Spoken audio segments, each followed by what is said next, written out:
Le programme Entre Femmes vient pour vous donner la bonne direction pour votre cocon familial, votre travail, vos relations, mais principalement pour votre intérieur.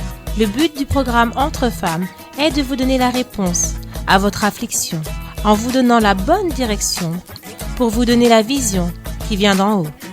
On est à l'antenne de Entre Femmes. Chers amis, bienvenue à notre Entre Femmes de ce mardi. Nous sommes à quelques jours de la prochaine rencontre de l'autosoutien qui aura lieu donc ce samedi 7 décembre. Nous aurons cette rencontre à partir de 17h. Bien entendu, à 16h, comme toujours, vous pouvez venir ou avec vos invités pour avoir un accueil en direct et pour être orienté. Mais à 17h commencera cette rencontre très spéciale qui a pour thème la peur. Et nous savons qu'il y a beaucoup de personnes qui vivent des situations du passé, qui ont été conditionnées par une parole, par une attitude de quelqu'un, par un événement qui les a marqués. Et depuis ce moment-là, ou une idée qui est venue à leur esprit, depuis ce moment-là, la peur est entrée dans cette pensée et elle conditionne les attitudes, les décisions et surtout retarde la chose la plus importante qui est de recevoir la présence du Saint-Esprit dans la vie d'une personne. Et nous avions déjà posté lors de la semaine dernière ce verset de 1er Jean 4,18 qui dit le suivant: « La crainte n'est pas dans l'amour, mais l'amour parfait bannit la crainte, car la crainte suppose un châtiment et celui qui craint n'est pas parfait dans l'amour. » Et comment, si vous avez cette crainte, c'est-à-dire cette peur à l'intérieur de vous, comment voulez-vous confier en Dieu?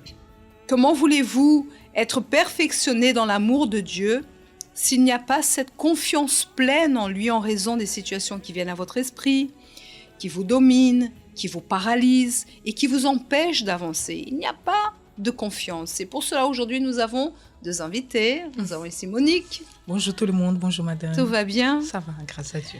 Nous sommes à quelques jours de cette rencontre de l'autosoutien où nous pourrons réellement devant l'autel nous déverser. Nous sommes d'ailleurs non seulement à quelques jours de l'autosoutien, mais nous sommes également en pleine campagne où nous sommes en train de nous repentir des situations qui se sont passées, des attitudes que nous avons envers Dieu. Et parfois, la personne en raison aussi d'une peur, d'un manque de confiance, d'une attitude, d'une pensée, d'une dévalorisation personnelle parce qu'elle craint de ne pas arriver, elle ne confie pas en Dieu, en fait elle ne met pas Dieu à la première place. Et ça c'est ce que le mal veut lorsqu'il bombarde l'esprit des gens et les fait revenir à leur passé ou les fait stagner dans leur passé pour ne pas confier en Dieu. Et ça aussi, c'est une des raisons pour que nous puissions nous repentir parce que nous ne sommes pas en train de mettre Dieu à la première place dans notre vie. Parfois, les personnes pensent « Ah, je dois me repentir parce que j'ai commis cela, j'ai fait une bêtise, j'ai eu une relation que je ne devais pas avoir, j'ai agi dans ce sens. » Des gros, type les péchés capitaux. Mais en réalité, lorsque nous tournons le dos à Dieu par manque de confiance, parce que nous avons peur, ou nous dévalorisons, ou nous agissons par notre propre force, par notre propre bras, dans une situation, sans laisser Dieu aux commandes des choses, il y a aussi tant de choses auxquelles nous devons nous repentir et qui éloignent Dieu de notre vie. Oui. Les personnes, elles pensent que cette campagne, comme vous venez de dire, c'est que pour les gros péchés, mais empêcher Dieu d'être glorifié dans notre vie, c'est aussi un péché. Et ça, c'est le rôle de la peur. Parce que quand la personne elle est dominée par la peur, elle est enchaînée dans sa pensée, dans sa vie. Elle est esclave. Elle est esclave, exactement. Des fois, les personnes qui sont autour, elles voient que cette personne, elle a toutes les conditions pour pouvoir avancer. Mais la personne, elle est tellement conditionnée, elle accepte tellement cette peur qui lui dit de se renfermer dans cette situation, elle empêche le Saint-Esprit d'agir dans sa vie et pour que son nom aussi soit glorifié dans sa vie. Et le mal travaille fortement dans ce sens pour que la personne soit paralysée dans sa foi et que sa foi soit inactive. Comme vous avez dit, la personne elle a tant de conditions pour réussir, pour aller de l'avant, mais cette peur qui est négative, c'est pas la crainte envers Dieu. On doit bien faire la différence entre la crainte que nous avons, qui est un respect envers Dieu, et la peur qui est d'échouer, d'avoir des moments difficiles dans la vie sentimentale, de ne pas réussir, tant de choses que le mal bombarde. Mais le diable utilise ses sentiments et ses pensées, ses convictions pour miner la foi de la personne afin qu'elle tourne le dos à Dieu et qu'il puisse présenter ces situations à Dieu. Il dit, tu vois ta fille, tu vois ton fils, regarde comment il réagit. Il ne confie pas en toi. Ce qu'il veut toucher, le point qu'il veut toucher, c'est dire à Dieu, tu vois, ton enfant, ton dit enfant ne confie pas en toi. Et ça fait mal à Dieu. Ce que le mal veut faire, c'est faire du mal à Dieu, c'est blesser Dieu, c'est humilier Dieu, c'est lui montrer qu'il n'est pas si puissant comme il le pense. Parce que ses propres enfants lui désobéissent et parfois sans même s'en rendre compte.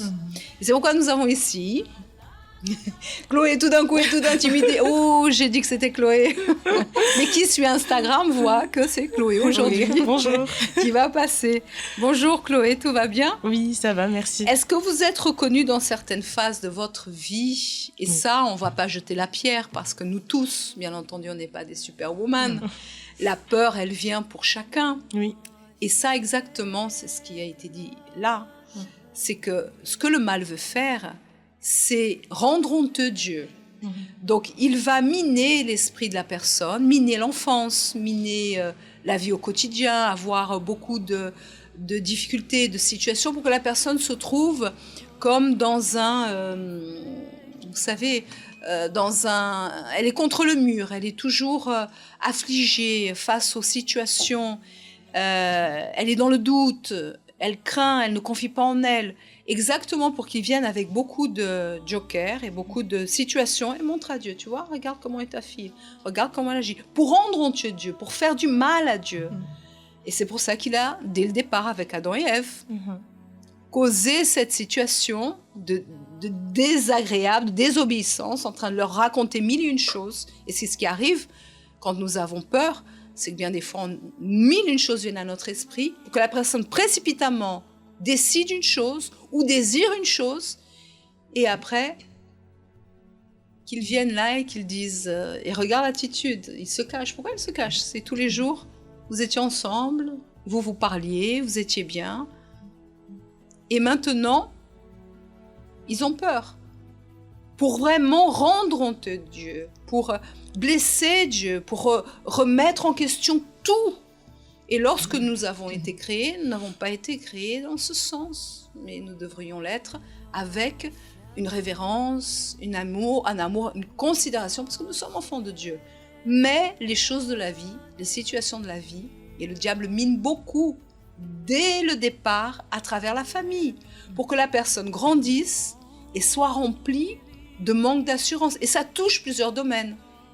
Et là, peut-être vous reconnaissez si ça touche, par exemple, si la famille ne va pas bien, les parents ne vont pas bien, comment demain je vais avoir l'assurance et me dire, si je n'ai pas le Saint-Esprit, bien entendu, ça va marcher dans ma vie sentimentale. Si vous entendez toujours des paroles négatives que vous écoutez quand vous êtes enfant, ou envers même de parents, de père à mère, de mari à femme, comment je peux croire que demain je vais pouvoir réussir, être quelqu'un? Il y a des peurs qui s'accumulent les unes derrière les autres. C'est ça, exactement. C'est exactement ce que moi j'ai vécu. En tout cas des peurs qui se sont développées à l'intérieur de moi du fait de toutes les situations en fait auxquelles j'ai assisté étant enfant. Très jeune? Très jeune, oui. À partir de quel âge à peu près?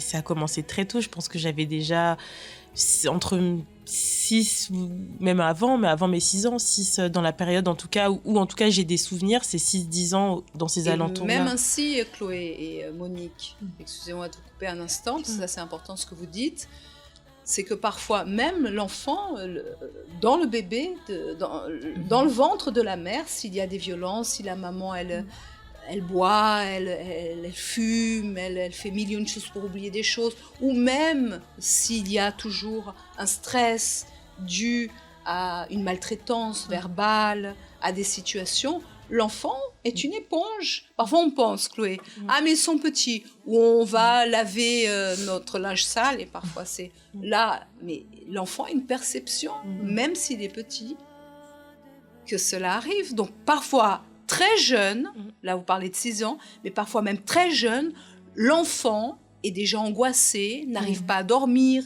doit avoir la lumière allumée, elle crée déjà des peurs à l'intérieur d'elle, ou peur de quelque chose qui arrive, parce que peut-être qu'il a vu le papa faire quelque chose, ou parfois à l'inverse, il devient violent, réagit. Parfois il y a des enfants qui ont des comportements étranges pour leur âge. Mais pourquoi ? Parce que c'est du copier-coller, c'est ce qu'ils voient, c'est ce qu'ils assistent. Et par peur de vivre ce que peut-être la maman ou quelqu'un d'autre vit dans la famille, ou ils deviennent violents, ou ils s'annulent. Oui. Et c'est exactement ça. Et quand vous étiez en train de parler, madame, ça m'a fait penser aussi effectivement que même plus jeune, je commençais à faire des rêves d'angoisse. En fait, où je me retrouvais, et c'était tout le temps le même rêve qui revenait, et ça c'était à l'âge de 4 ans, et jusqu'à aujourd'hui je m'en souviens, parce que ça m'avait marqué, parce que j'étais entourée, mes parents étaient là, mais je faisais constamment ce rêve de je suis toute seule, et je crie à l'aide, et personne n'intervient.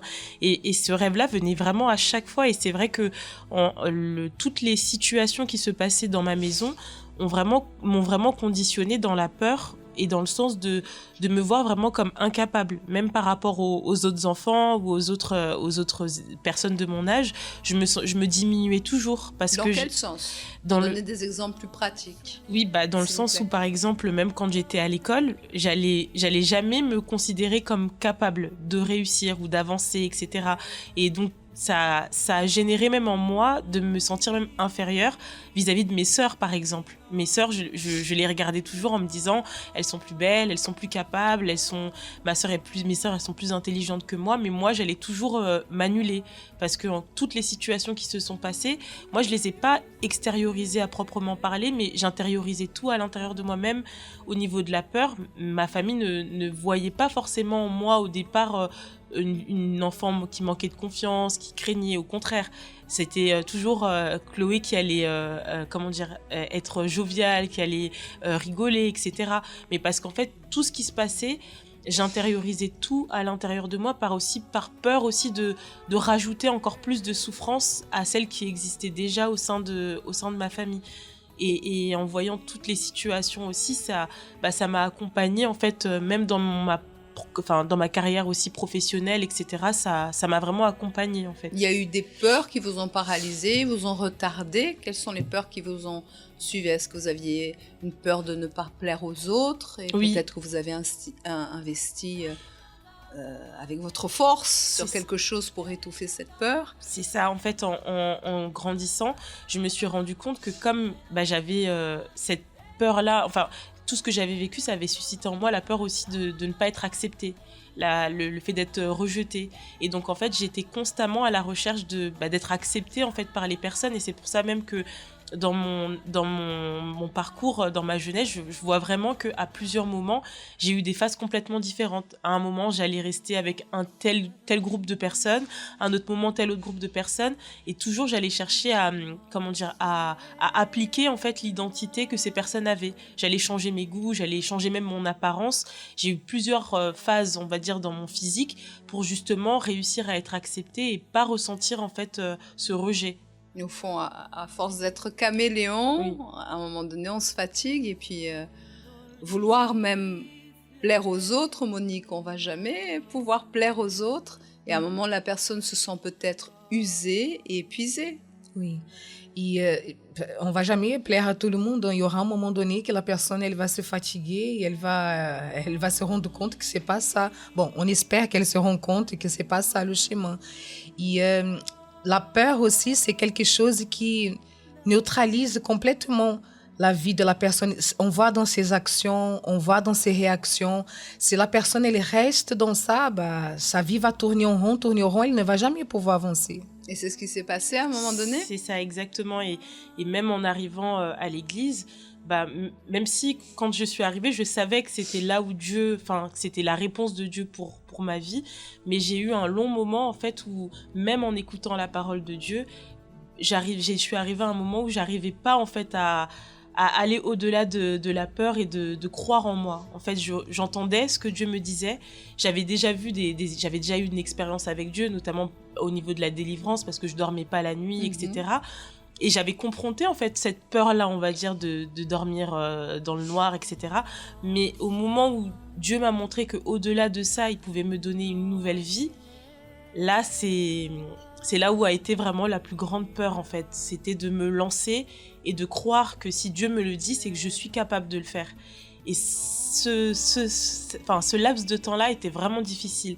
Parce qu'en fait, c'est comme si j'étais constamment confrontée à cette peur. En fait, Dieu voulait vous donner une nouvelle vie, oui, vivre en nouveauté de vie, oui, mais cette peur qui était là vous court-circuitait complètement. Exactement. Et vous empêchait en fait d'utiliser votre foi. Exactement. En fait, ma foi, à ce moment-là, elle était complètement paralysée.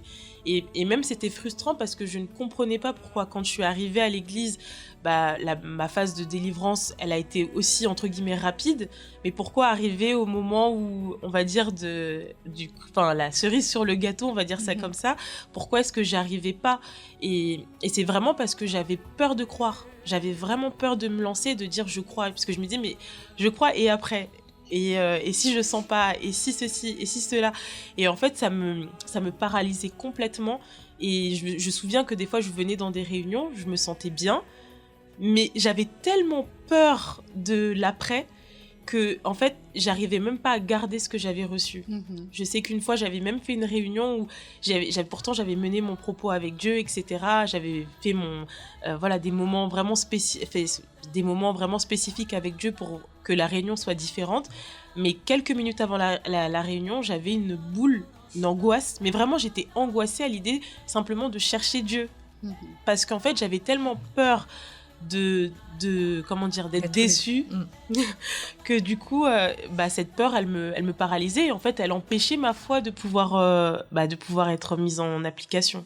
Et c'est exactement ce que dit ce verset, c'est qu'en fin de compte on ne peut pas avoir de peur dans cette relation avec Dieu parce que c'est comme si on n'a pas confiance en Dieu et Dieu, Monique, l'amour de Dieu, tout ce que Dieu veut faire dans votre vie, vous écoutez, c'est comme si c'est une histoire dans votre vie, parce qu'il n'y a pas cette relation pleine, intime, même de chercher Dieu, comme vous avez dit, vous aviez une boule au ventre, comme le mal travaille avec les situations, pour accuser, j'imagine que vous aviez beaucoup d'accusations aussi dans votre esprit, et aussi beaucoup de comparaisons par la suite, parce que vous voyez peut-être d'autres personnes avancer, et vous stagniez, c'est ça? Exactement.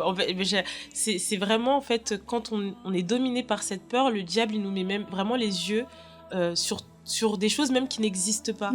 Ça veut dire que je regardais les autres, et je me disais, tu vois, le diable venait dans ma tête, tu vois, regarde telle personne, elle est arrivée en même temps que toi, regarde où elle en est, regarde, elle est même arrivée après toi, c'est toi-même qui lui parlais par rapport au groupe jeune, etc. Et regarde là où elle en est. Et en fait, tout ça ne faisait qu'amplifier le sentiment d'insécurité et le sentiment de frustration. Exactement, le sentiment de frustration. Et comme si votre situation ne pouvait pas changer. C'est ça. En fait, c'est comme si même entre moi et la parole de Dieu, il y avait un fossé. C'est que je comprenais ce que Dieu disait. Je comprenais quand je méditais ou je lisais, je comprenais. Mais ça n'avait pas d'impact. Voilà, exactement. Ça n'avait pas d'impact dans ma relation avec Dieu, dans l'évolution en tout cas que je voulais avec Dieu. Ça n'avait pas d'impact. Et combien de personnes restent bloquées même parce qu'elles ont entendu quelque chose, jamais tu ne vas arriver. Et elles pensent que cette situation s'applique aussi à Dieu. Oui. Et ici, on est en train de parler de peur, des choses qui vont neutraliser la vie de la personne en tout. Parce qu'on parle de vie spirituelle, mais ça va aussi dans sa vie professionnelle, dans sa vie, si la personne est dans une démarche pour sa vie sentimentale, tout. On n'est pas en train de parler des petites peurs qu'on peut avoir dans notre quotidien, mais c'est vraiment quelque chose qui domine. Et quand cette peur, elle arrive à ce niveau de dominer la personne, elle n'arrive pas à s'en sortir, elle n'arrive pas à avancer, la personne, elle doit vraiment prendre une décision pour se confier en Dieu. Parce que sans Dieu, elle ne va jamais pouvoir avancer. Elle peut avoir des petites bénédictions, avancer 2-3 pas, mais avoir vraiment... Il y aura toujours cette frustration, comme vous avez dit. Parce que ça avançait quand même dans votre vie, au niveau professionnel, au niveau... Mais Chloé, entre nous, seule la personne peut mettre à bas ce fossé et cette distance et prendre les choses en main et aller vers Dieu et clamer Dieu. Parce qu'on peut... recevoir des conseils à l'église, même parler, vouloir mille choses. Mais si la personne, et c'est ce que vous avez dû faire, réellement ne voit pas la parole de Dieu et ne voit pas sa vie et se décide d'aller devant l'autel, de s'humilier, de chercher et de se rendre compte qu'en réalité, toutes ces choses après qui l'encombrent, puisque après vous commencez à vous comparer, à parler, ou après peut-être même des voix vous disaient « Ah mais parce que le pasteur ou l'épouse préfère mieux ».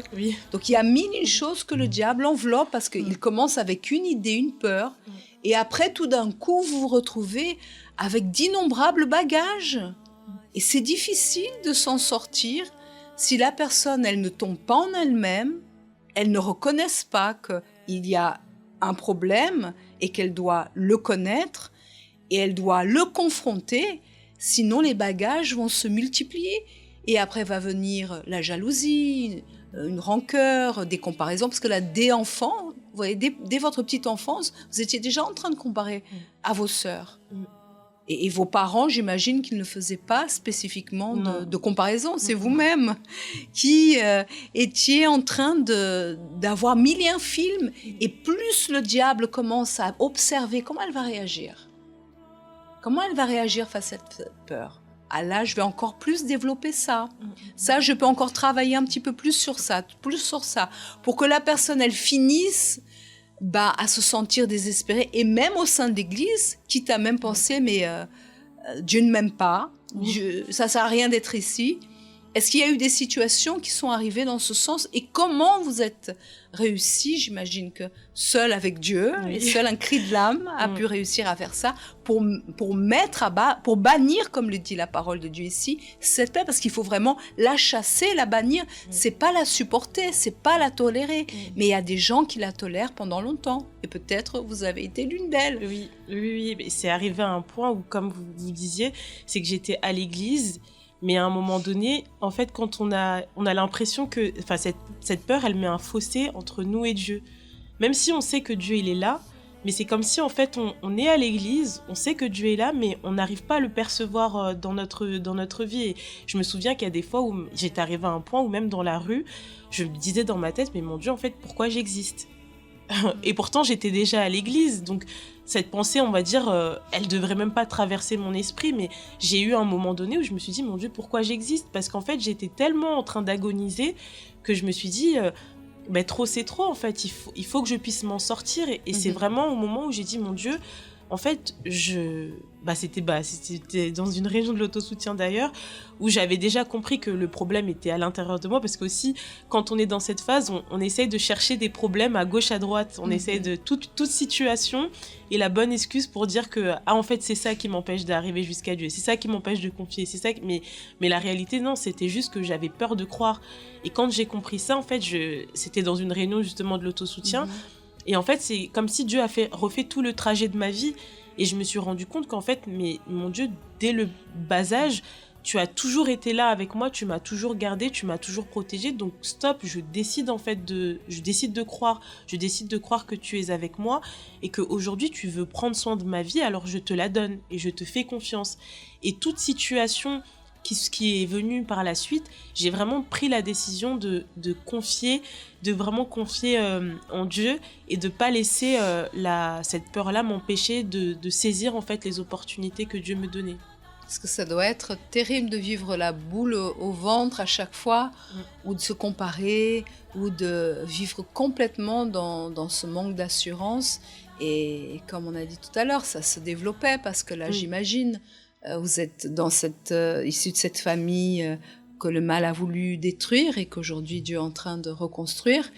Et ça touchait beaucoup d'aspects de votre vie. C'était au niveau du travail, même si vous réussissiez, il y avait toujours quelque chose qui vous rattrapait et qui vous poussait vers...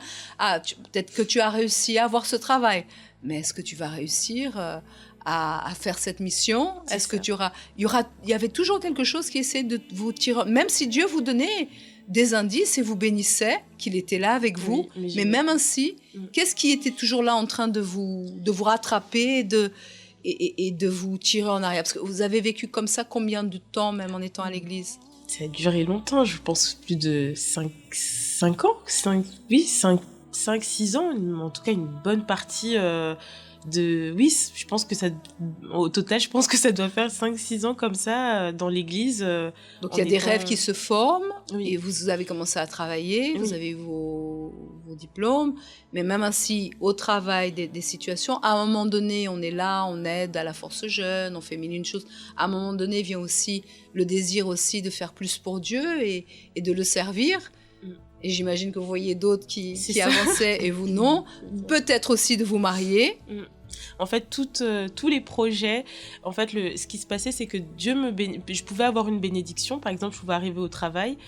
Les 3 premiers mois, ça allait très bien se passer. Mais dès qu'il allait avoir une situation où, par exemple, on allait me faire confiance ou me confier plus, là, j'allais être paniquée.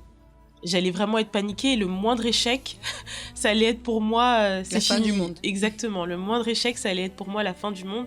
Et ça m'empêchait en fait de pouvoir tout simplement avancer. Par exemple, même dans ma vie sentimentale, quand j'ai su que mon mari avait un intérêt pour moi, je me suis dit mais c'est pas possible. Ça vous a fait peur? Ça m'a fait très peur parce que moi, à l'époque, lui, il était déjà ouvrier. Il avait déjà le Saint-Esprit. Il était déjà dans l'œuvre de Dieu où je pense qu'il était collaborateur. Moi, j'étais encore jeune. Et je savais les conflits que j'avais à l'intérieur de moi, que j'avais même pas encore le Saint-Esprit. Donc pour moi, c'était... dans ma prière au départ, c'était mon Dieu, enlève ces regards parce que ça peut pas venir de toi. Il faut qu'on soit ensemble, qu'on avance ensemble. Mais tout ça, c'était parce que j'avais peur. J'avais peur même, des fois, quand il avait commencé à me regarder, même dans les prières de délivrance, pourtant j'étais sûre de ma délivrance, mais j'avais même peur de manifester. Parce que pour moi, je me disais, et si maintenant tu manifestes, et si t'es pas délivré? Et en fait, à chaque fois que je pouvais arriver aux portes de quelque chose que Dieu voulait m'accorder, le diable venait avec la même stratégie en me faisant douter de moi. Et là, vous avez touché un point extrêmement important. Parce que nous avons la parole de Dieu. À l'église, c'est notre base. C'est la parole de Dieu, c'est la voix de Dieu. Mais lorsque, Chloé, on commence à écouter d'innombrables voix, des voix au travail, parfois des voix de la famille, des voix à l'église même, des comparaisons, 1001 autres voix, elles viennent étouffer la voix de Dieu. Et elles nous empêchent de pouvoir avancer et d'être sur le chemin qui est Jésus et de nous montrer quelle est la vérité sur notre propre situation et d'obtenir cette vie qu'il veut que nous puissions obtenir. Et là, j'imagine à un moment donné, vous avez dû faire cesser toutes ces voix qui venaient à votre esprit et dire stop, maintenant je veux réellement écouter la voix de Dieu et je veux suivre son chemin. Exactement, et le déclic s'est vraiment fait à partir du moment où j'ai décidé tout simplement d'écouter la parole de Dieu. C'est vraiment là où en fait le déclic s'est vraiment fait parce que en réalité je croyais pas dans ce que je méditais, je croyais pas dans ce que j'entendais, mais à partir du moment où je me suis dit j'entends, je lis, je médite, je crois, point final. En fait j'ai à chaque fois que le diable venait, c'est à chaque fois sur ça que je m'appuyais. Je me disais non, mon Dieu, tu es avec moi et point final. Je gardais toujours la parole que j'avais reçue et c'est ça en fait qui m'a donné cette assurance de vraiment confier en Dieu. Même quand il y avait des situations qui venaient et que je me voyais sans la capacité, je me disais toujours, mon Dieu, je remets tout entre tes mains, je confie en toi, je laisse entre tes mains. Et en fait, ça a résolu vraiment tous les problèmes que j'avais, même la comparaison. Je me souviens quand mon mari était venu pour me donner, par exemple, la rose, parce qu'il y avait un propos à la thérapie. Cette réunion-là, j'étais partie et avant de venir, j'avais prié, j'avais dit, mon Dieu, ne permets pas que je reçoive quelque chose de quelqu'un si c'est pas de ta volonté. Et quand je suis arrivée et que j'ai rien reçu et que la réunion est finie, je voyais les autres filles recevoir, etc. Et vraiment, à la dernière prière, dans mon cœur, je me suis dit, bon, mon Dieu, c'est vrai que j'ai fait cette prière, mais quand même. Mais en fait, à ce moment-là, j'ai dit, non, Chloé, montre à Dieu que tu as décidé de lui faire confiance. Chercher toujours des signes. Exactement. La personne, quand elle manque d'assurance et a peur, elle veut des signes.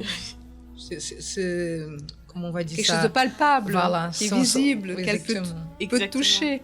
Et là, ce qui est intéressant, c'est que quand vous avez commencé à faire de l'espace pour Dieu dans votre vie et à l'insérer, tout est devenu différent lorsque vous avez commencé à le mettre à la première place petit à petit. Et vous vous êtes certainement rendu compte parce que vous lui demandiez et il vous conduisait, qu'en réalité, tout ce que vous aviez besoin, c'était de sa présence, de son esprit. C'est exactement ça. Et en fait, c'est dans le parcours, j'ai compris en fait que je me suis débarrassée en fait de tous mes fardeaux, vraiment. Toutes vos valises lourdes avec beaucoup ça. De pierres, beaucoup de choses dedans. Exactement. Et c'est en fait j'ai découvert l'amour de Dieu au fur et à mesure. C'est vraiment au fur et à mesure que j'ai découvert l'amour de Dieu et que je me suis dit mais en fait j'ai pas meilleure personne à qui me confier et à qui croire. qu'à Dieu en fait et en ayant sa présence, c'est vraiment ça, j'ai découvert vraiment l'amour de Dieu et à quel point il voulait prendre soin de moi et là ça a annulé tout, ça a annulé le passé que j'ai eu, le fait que j'ai pas eu entre guillemets la protection familiale que j'aurais voulu avoir, ça a annulé les comparaisons, enfin ça a annulé tout parce que je me suis rendu compte que Dieu m'aimait et qu'il pouvait prendre soin en fait de moi. Et ce qui est intéressant pour terminer, c'est le suivant, c'est que quand vous aviez remis cette confiance entre les mains de Dieu et vous avez voulu son esprit, parce que vous étiez déjà venu ici aussi pour raconter votre histoire, et là tout à l'heure même vous avez dit que même si votre époux il souhaitait avancer dans cette relation, vous n'avez là, parce que vous aviez déjà l'amour de Dieu qui commençait à vous perfectionner, à vous rendre parfaite dans la foi et dans la certitude, dans l'assurance. Là, vous n'avez pas eu peur de dire « on va attendre et j'ai besoin avant de recevoir le Saint-Esprit ». C'est-à-dire, Monique, et après vous nous confirmez, quand la personne, elle commence à se rallier à Dieu, toutes ces craintes et ces peurs sont évanouies et Dieu nous donne le courage et l'audace, parce que vous étiez là dans la tentative de la rose, mais là maintenant vous avez fait un pas de foi, de dire peu importe, ce que je veux maintenant c'est Dieu et il va attendre. Et si c'est de Dieu, je vais pas avoir peur de le perdre. Et peut-être que vous pensiez même, s'il n'a pas l'intention d'attendre, c'est parce que c'était pas de Dieu. Oui, mais je pense que quand tu étais dans cette démarche, ta démarche avec Dieu avait déjà bien avancé. Pendant que vous étiez en train de parler, je pensais, c'est comme... parce que des fois, la personne, elle pense que quand elle prend cette décision, que les choses arrivent tout de suite. Et c'est vrai que quand on décide de faire un pas envers Dieu, avoir cette confiance envers lui, c'est venu dans ma tête l'image des enfants à l'ébéi, les bébés, quand ils commencent à marcher. C'est vraiment, on donne la main à Dieu, Dieu, il tient notre main, et c'est pas à pas. Il y a des moments qu'on pense qu'on va tomber, Dieu, il vient, il donne cette force, et on se fortifie à fur et à mesure. Dieu, il est là vraiment dans tout le parcours. Donc, c'est vraiment prendre cette décision de se lancer. Et c'est ce que vous avez fait au moment de votre vie sentimentale. C'est ça, oui. Vous n'avez pas pensé, mais si je dis pas oui, comme beaucoup de jeunes le font et même se donnent à des personnes du monde par peur de rester seuls. Mais là, Dieu vous a donné la confiance, le courage et vous aviez de l'assurance en vous-même. Oui, c'est ça, parce qu'en fait, j'étais certaine que si j'allais sans Dieu, j'allais revenir en fait à tout ce que j'étais en train de construire avec Dieu allait tomber à l'eau en fait. Donc vous avez cette crainte de lui déplaire. Exactement. Et donc c'était pas facile, mais j'étais sûre de moi. Je savais, mon Dieu, si c'est le plan que tu as pour ma vie, alors je décide de te faire confiance parce que tu peux pas être incohérent et me donner quelque chose que je suis pas en capacité en fait de pouvoir assumer sans toi.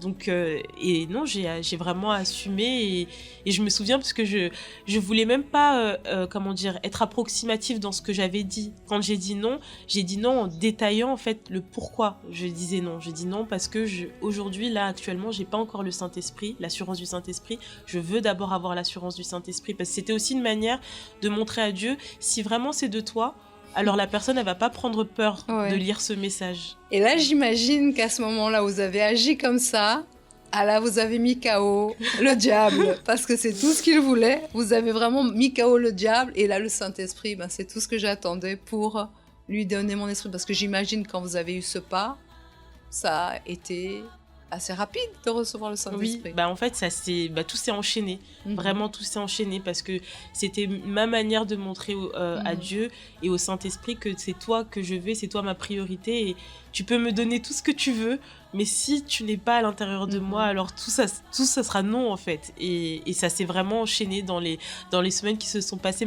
C'est ce que même quand je parlais après avec mon mari, il m'a dit... Quand tu m'as dit non et que tu voulais plus me parler, et j'étais radicale, ça veut dire que même bonjour, il me dit mais même bonjour, tu voulais pas me dire bonjour. Mais parce que je voulais vraiment être décidée. Et concentrée sur exactement. Faire de Dieu le premier. C'est ça. Et quand peu de temps après, c'est justement, il lui-même m'a dit, mais quand on a arrêté de se parler, c'est là où je t'ai entendu que tu avais donné ton témoignage, que tu avais reçu le Saint-Esprit. Il m'a dit, j'ai même eu cette pensée de me dire, peut-être c'est moi qui bloquais ta vie spirituelle. Parce que tout s'est enchaîné, en fait. Ouais. Mais c'était des choses que vous deviez résoudre avec Dieu. Et aujourd'hui, bien entendu, le sentiment de peur vient, mais vous savez qui peut vous garder, qui est le premier époux sur lequel vous pouvez confier. Exactement, oui. C'est vraiment ça et c'est une relation vraiment qu'on construit en fait avec Dieu et plus on a des expériences par rapport à ça et plus Dieu il nous conforte dans ça, c'est-à-dire qu'aujourd'hui il y a eu des situations qui se sont passées même professionnellement ou même dans la phase avec mon mari, dans mon mariage aussi pour gérer mon foyer, etc.